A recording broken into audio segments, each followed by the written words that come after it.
Okay, so this time naman, let's talk about the cholinergic drugs.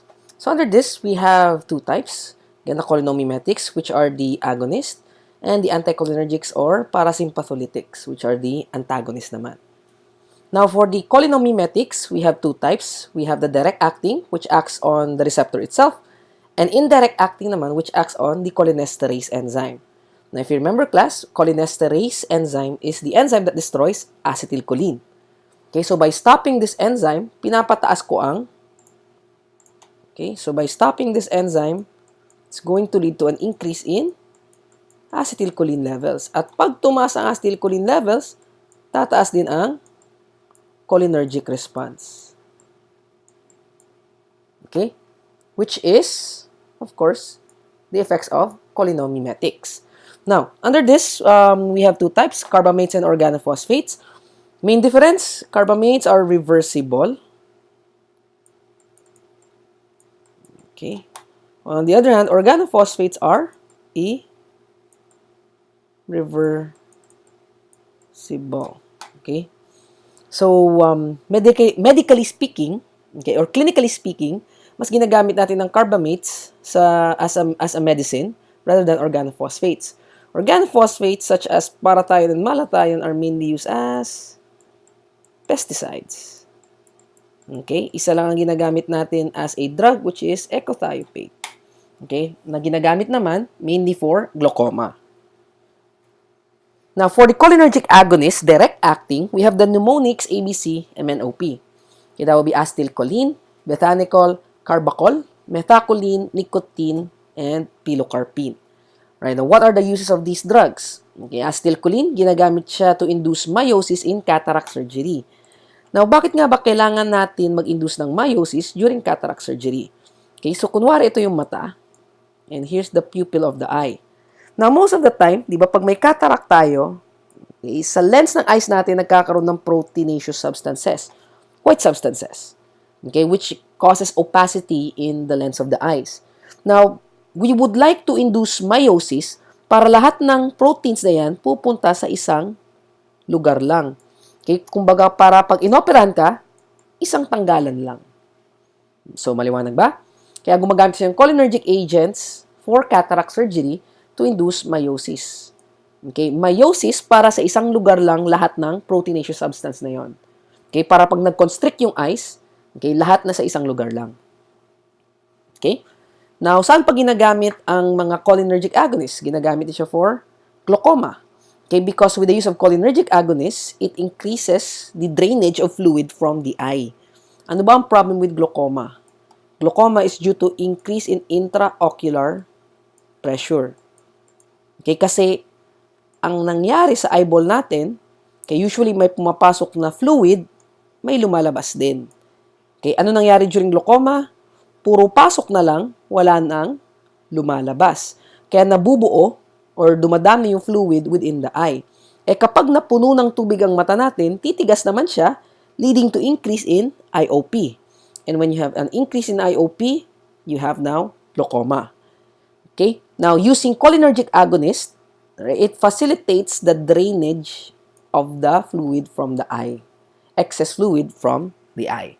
Kaya ginagamit natin drugs like carbachol for glaucoma.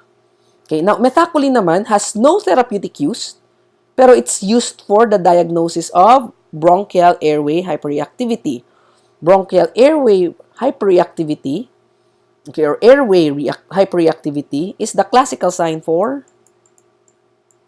asthma. So, ibig sabihin, ginagamit natin ang drug na methacholine for the diagnosis of asthma. So, ginagamit natin siya pang challenge. So, kunwari, hindi ko alam na may asthma ako. Pag binigyan mo ako ng methacholine, magkaka-asthma attack ako bigla. Pero what's nice about methacholine is that it's short-lived. So, saglit lang ako magkakaroon ng asthma attack. Okay, so never do this at home. Ginagawa to usually sa hospital kung saan kayang ma-monitor ang patient. Okay, and then lastly, for the choline derivatives, we have bethanicol, which is used to induce non-evacuated bladder. Used to induce non-obstructed bladder. Sorry about that. Okay, pag sinabi non-obstructed, walang bara. Okay, as you all know, cholinergic agonist tends to contract bladder, causing urination. Now, for the alkaloids, we have drugs like areculin, pilocarpine, which is used for glaucoma and xerostomia. Xerostomia is dry mouth.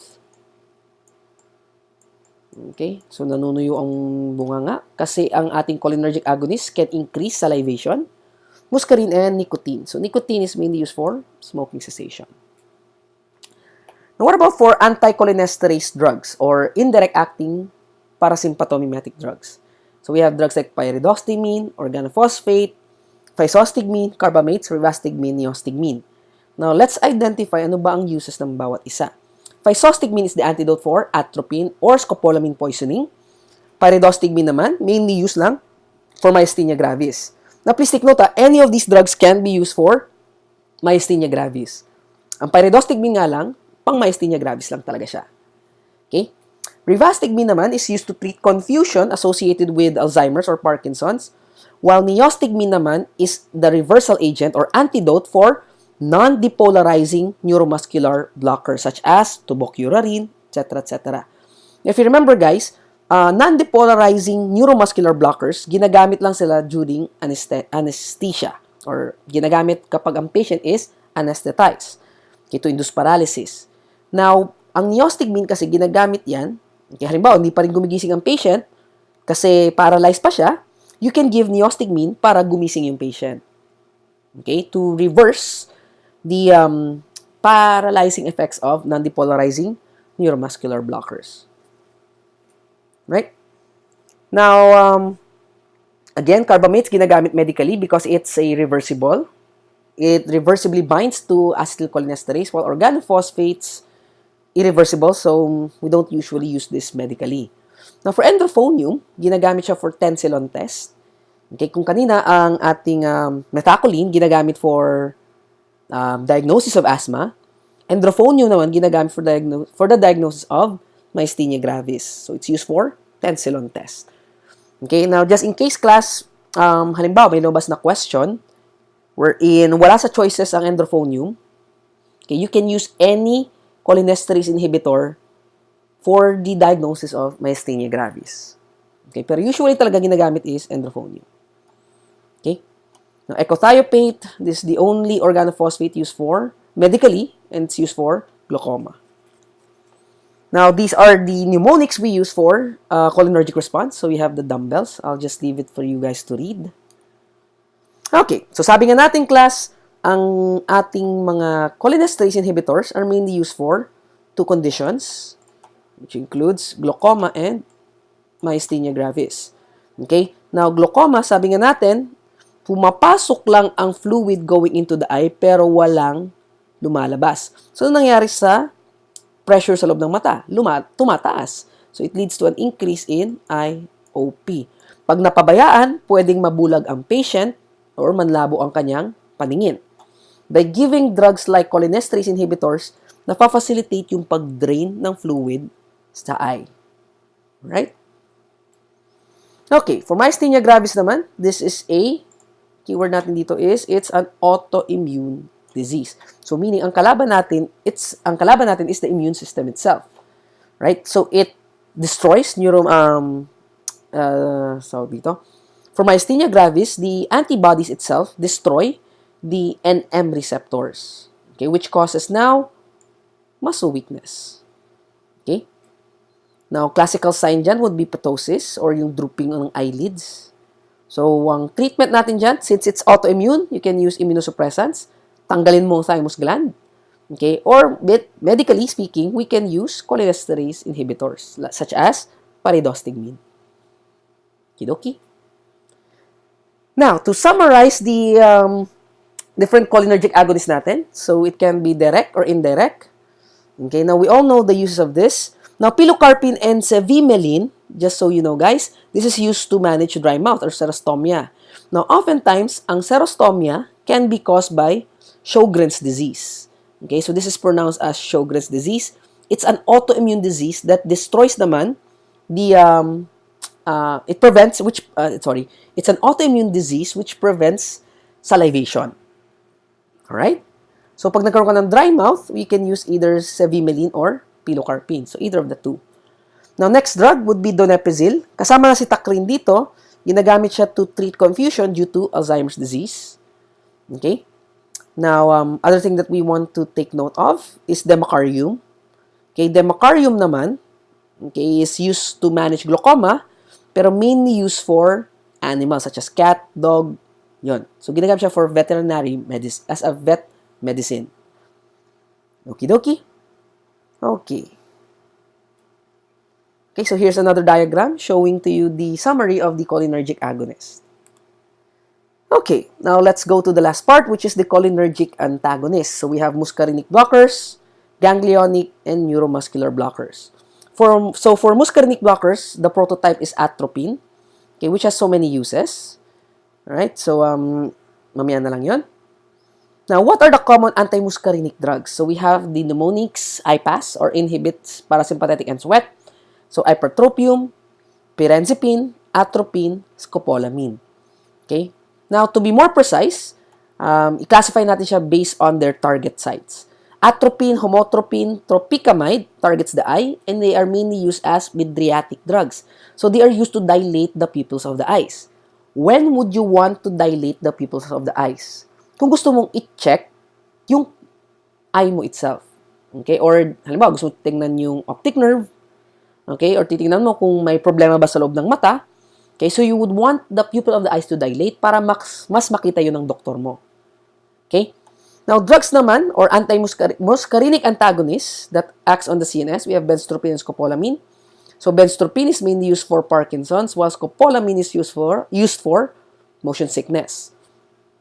Okay? For respiratory, we have ipratropium. Okay? So, used for asthma. For genitourinary, we have oxybutynin. Ano naman ang ginagawa ng gamot na to? It inhibits voiding or inhibits enuresis. Excuse me. Okay? Now, for gastrointestinal, we have drugs like pirenzepine, glycopyrrolate, and propantolene. Pirenzepine and glycopyrrolate, ginagamit sila for peptic ulcer. Propantolene naman, on the other hand, okay, can be used for irritable bowel syndrome, enuresis, and hyperhidrosis. So, it has multiple use. So, just so you know, guys, hyperhidrosis means excessive sweating. Okay? And then lastly would be hexametonium, which is mainly used for hypertension crisis. Now, for ganglionic blockers, sabi ko nga, these are drugs that are rarely used, but can still be used. Why are they rarely used? Because of their unpredictable actions, which is more on hypotension. So, sabi nga natin, class, ano ang mas delikado? Hypertension or hypotension? Diba, mas delikado ang hypotension kasi on the spot, makikita mo yung effects niyan. Hypertension, pwedeng tumaas ang BP mo, pero wala kang mapapansing mali sa patient mo. Okay? So, hexametonium, mecamilamine, trimetophan, all three drugs are mainly used for, or can be used for, hypertensive crisis. Okay? Okay. So, this is the MOA of our ganglionic blockers. So, by blocking the receptors here, okay, we prevent the binding of acetylcholine to this receptor, causing a sudden drop in blood pressure. Okay. So, in summary, okay, for the muscarinic antagonist, so we have drugs like atropine and scopolamine. For quaternary amine, we have ipratropium, propantolene. Non-depolarizing, we have tubocurarine, metocurarine, atracurium, pancuronium, and galamine. For depolarizing, we have succinylcholine. Okay, now for ganglionic blockers, we have the depolarizing, which is nicotine. And for non-depolarizing, we have mecamilamine and trimetophan. Okay, that was a mouthful. Now, some things we need to take note of. Neuromuscular blockers are muscle relaxants that are mainly used for surgery. Okay? So, sabi nga natin, during surgery, you want to paralyze the patient. Gusto mong mawala yung reflexes niya. Kaya binibigyan natin sila ng neuromuscular blockers. Pinaka-popular would be tubocurarine. Okay? You can also use this neuromuscular blockers, non-depolarizing for during mechanical ventilation or intubation. Intubation yung nilalagyan ng tubo yung throat. Okay? So, iniiwasan natin dito is the gag reflex. Okay? Now, tubocurarine, metocurarine, atracurium, pancuronium, galamine, all of these drugs are used as a muscle relaxant, mainly during surgery. Now, some things we need to take note of na lang. Pancuronium is the second medication sa lethal injection. Alright? Now, galamine, okay, this is a neuromuscular blocker that can cause tachycardia. Kidoki. Now, what about depolarizing agent? We have here succinylcholine. Now, for these drugs, pag non-depolarizing, they block NM, period. Okay? Now, for depolarizing naman, such as succinylcholine, it stimulates NM, or nicotinic muscular. Okay, it overstimulates nicotinic muscular to the point na nadi-desensitize or namamanhid na yung NM, nicotinic muscular. So, pag namanhid na yung NM, ang tendency is mapaparalyze na yung patient. So, are we good? Kaya still under pa rin siya ng neuromuscular blocker kahit na nagkakos siya ng stimulation ng NM. Okay, kasi ang ginagawa niya naman is ino-overstimulate niya si nicotinic muscular, causing desensitization. Now, because it stimulates first NM, it can cause malignant hyperthermia. Okay, sabi nga natin, pag nag-contract ang muscles, byproduct nun is heat. Yung succinylcholine, anong ginagawa niya? Ino-overstimulate niya yung NM, causing severe contractions. Okay, pero after a while, nawawala yung contractions na yon dahil namamanhid na yung NM. Yun nga lang, again, a side effect of that would be yung overstimulation ng NM would be malignant hyperthermia. Now, ano ang gamot na ginagamit natin to manage malignant hyperthermia due to succinylcholine? So, the drug that we use to manage malignant hyperthermia is dantrolene, which is a muscle relaxant. Okay, so that's dantrolene. Okay? Excuse me. Okay, so for the non-depolarizing naman, ganglionic blockers mainly used to manage malignant hypertension or hypertensive crisis. Depolarizing, we have nicotine. Okie dokie. Okay? Now, trimethophan, before I forget, trimethophan nga pala, useful manage hypertension crisis and is also used to induce hypotension during surgery. But, okay, normally class ang ginagamit sa hospital to induce hypotension during surgery is sodium nitroprusside. Okay? Sodium nitroprusside. Now, ito yung normal na ginagamit natin. Pero kung wala yan, pwedeng-pwede kang gumamit ng trimethophan to induce hypotension during surgery. Sabi natin, ano ang gusto mong BP kapag sinasurgery ka? Hyper or hypo? Sabi natin, mas maganda ang hypo.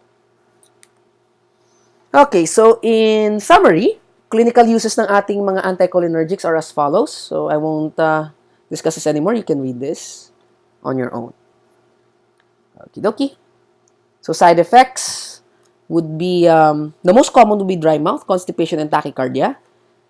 Alright, now just remember your Alice in Wonderland mnemonics: dry as a bone, red as a beet, mad as a hatter, okay, blind as a bat. Alright, those are the side effects associated with anticholinergics. Pero in our case class, okay, para mas mabilis nating maalala ang side effects ng anticholinergics, baliktarin mo lang yung dumbbells. Okay? So some things to take note of, antipsychotics, antihistamines, antidepressants, and opioids all have anticholinergic effects. Okay? So that pretty much ends our lesson class for cholinergic and adrenergic drugs. Hope you learned something, and I'll see you guys in our class.